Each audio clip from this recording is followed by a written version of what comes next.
नमो भगवते वासुदेवाय। अधिक मास महात्म्य में 13वां अध्याय। ऋषि बोले, हे वक्ताओं में श्रेष्ठ महाभाग सूत जी, दृढ़धनवा राजा को पुरुषोत्तम के सेवन से राज्य, पुत्र पौत्रादि और पतिव्रता स्त्री कैसे मिली, तथा योगियों को भी दुर्लभ लोक की कैसे प्राप्ति हुई।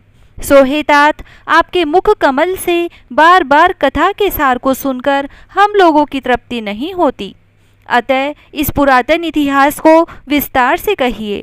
हमारे भाग्य बल से ही ब्रह्मा ने आपको यहाँ भेजा है। सूत जी बोले, हे ब्राह्मणों, नारायण मुनि ने नारद जी से जो कहा था वही पुरातन इतिहास में आप लोगों से कहता हूँ। पाप नाशक दृढ़धनवा का चरित्र जैसा मैंने गुरुजी के मुख से सुना है वही आप सब मुनि लोग सुनो। श्री नारायण बोले, हे ब्राह्मण, आकाश गंगा की तरह पवित्र करने वाली सुंदर पुरानी दृढ़धनवा राजा की कथा को मैं कहता हूँ, तुम सुनो। हे देश का रक्षक, बुद्धिमान, सत्यवादी, पराक्रमी चित्रधर्मा नाम का राजा था। उसका पुत्र महातेजस्वी, सर्वगुण संपन्न, सत्यवादी, धार्मिक, सदाचारी दृढ़धनवा के नाम से विख्यात हुआ। उसके विशाल नेत्र थे, चौड़ी छाती और लंबी भुजाएं थी। ऐसे गुण समूहों के साथ वह दृढ़धनवा राजा नित्य प्रति बढ़ने लगा। वह चतुर दृढ़धनवा एक बार के सुनने से ही अध्ययन कर लेता था, मानो पूर्व से ही वेद पढ़े हुए हो ऐसा प्रकट होता था। चारों वेदों को पढ़ने के बाद गुरु को दक्षिणा दे और उनका विधिवत सम्मान कर वह बुद्धिमान राजकुमार गुरु की आज्ञा से अपने पिता के नगर को गया। नगर निवासी उसे देखकर बड़े आनंदित हुए और उसके पिता चित्रधर्मा भी अपने पुत्र को देखकर परम प्रसन्न हुए, क्योंकि धर्म को जानने वाले युवराज प्रजा पालन में समर्थ हो गए थे। इस संसार में इससे बढ़कर और कौन सा सुख हो सकता है। राजा ने मन में सोचा, अब मैं 2 भुजाधारी मुरलीधर, प्रसन्न मुख, शांत, भक्तों को अभय करने वाले श्री कृष्ण की आराधना करूंगा।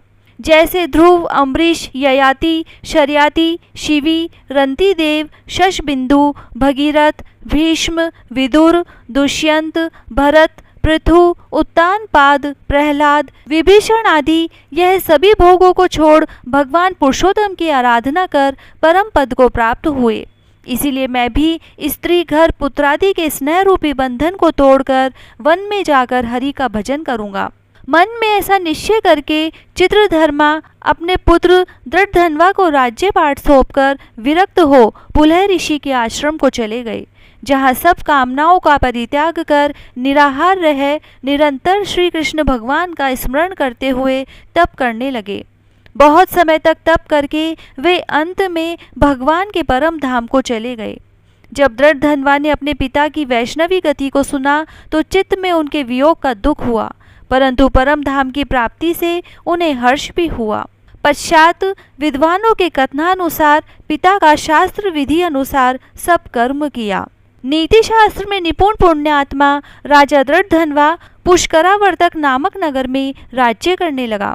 विदर्भ देश के राजा की अद्वितीय सुंदरी कन्या दृढ़धनवा की गुण सुंदरी नाम की सुशील स्त्री थी, जिससे सुंदर एवं चतुर 4 पुत्र और सुलक्षणा चारुमती नाम की एक पुत्री उत्पन्न हुई। ये सभी पुत्र शूरवीर थे, जिनके नाम चित्रवाक, चित्रवाह, मणिमान और चित्रकुंडल थे, जो अपने अलग अलग नामों से प्रसिद्ध हुए। दृढ़धनवा राजा भी अपने गुणों से प्रसिद्ध हुए। वह शांत, दृढ़ प्रतिज्ञ, रूपवान, गुणवान, श्रीमान, स्वभाव से सुंदर, अंग सहित वेदों को जानने वाले, सभा में प्रिय बोलने वाले, धनुर्विद्या में निपुण, काम, क्रोध, लोभ, मोह, मद, मात्सर्य रूपी 6 शत्रुओं को जीतने वाले, क्षमा में पृथ्वी की तरह, गंभीरता में सागर के समान, समता में ब्रह्मा की भांति, कृपा करने वालों में महादेव के समान, एक स्त्री व्रत धारण करने वालों में दूसरे राम के समान महापराक्रमी, श्रेष्ठ, धर्मवान, मानो दूसरे हे वंशीय कार्तवीर्य के समान थे। श्री नारायण बोले, एक दिन उस राजा को सोते समय रात्रि में चिंता हुई कि अहो, यह महान वैभव किस पुण्य के कारण हुआ। न मैंने कोई तप किया, न दान किया, न कभी यज्ञ किया। इस अपने सौभाग्य का कारण किससे पूछूं? ऐसा सोचते विचारते सारी रात बीत गई।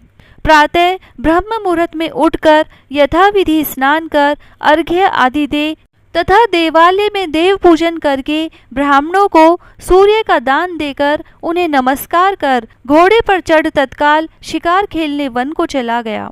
वहां बहुत से मृग, सुअर, सिंह, नील गाय आदि का शिकार किया। वन में राजा दृढ़धनवा के बाण से घायल होकर एक मृग एक वन से भागता हुआ दूसरे वन को चला गया। तब राजा भी बाण ताने हुए उसके रक्त गिरे हुए मार्ग से उसके पीछे पीछे गया, किंतु मृग के कहीं छिप जाने से राजा उस वन में भटकता रहा। तब प्यास से व्याकुल होकर उसने एक सुंदर सरोवर को देखा। राजा ने वहां जाकर पानी पिया और उसके किनारे पर एक घनघोर छायादार वट वृक्ष की जटा से अपने घोड़े को बांधकर स्वयं वहीं पर बैठ गया। उसी समय वहां एक तोता अत्यंत शोभायमान मनुष्यों की सी बोली बोलता हुआ आया और राजा दृढ़धनवा को अकेला बैठा हुआ समझ वह निम्न श्लोक को बार बार पढ़ने लगा। विद्यमानादुल सुख सालोक्यतीव भूतले न चिंतयसि तत्वम त्वम तत्कथम पारमेष्यसि। अर्थात राजन, तुम इस भूतल पर विद्यमान अतुल सुखों को देखकर तत्व के संबंध में विचार नहीं कर रहे हो तो कैसे भवसागर से पार होगे। बार बार इस पद को सुनकर राजा आनंद को प्राप्त हुए और मोहग्रस्त भी हुए।